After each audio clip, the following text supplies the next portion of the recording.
Try to imagine what baseball was like before the infield fly.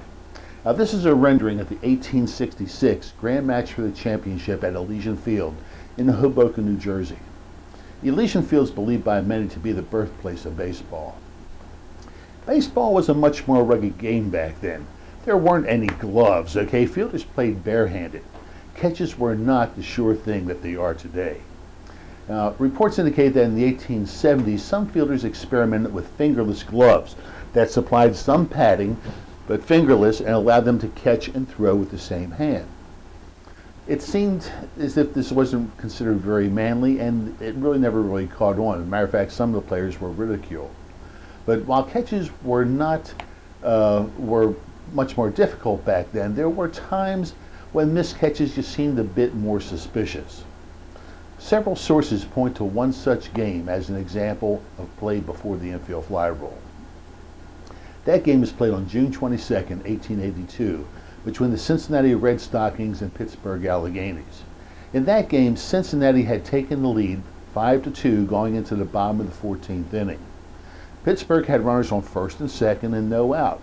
Sound familiar? Stage one. Okay.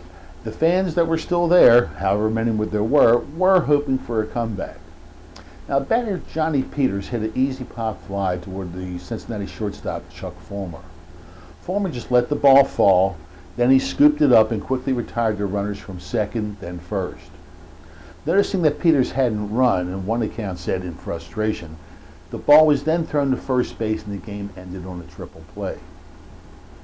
That gives you an idea of some of the problems or the shenanigans baseball was facing before the infield fly rule. In the 1880s, overhand pitching was introduced. This added some speed to the pitching delivery and also added considerable speed to the ball coming off the bat. In the early 1890s, as you might suspect, fielding gloves began to be widely accepted. With the gloves, catches became more reliable. By 1894, catches were reliable enough to place the infield fly rule in the rule books for the start of the 1895 season. Now, my personal feeling is that the rule helped close a major loophole and that it helped baseball gain credibility. This in turn allowed baseball to evolve into the major sport and the national pastime that it is today.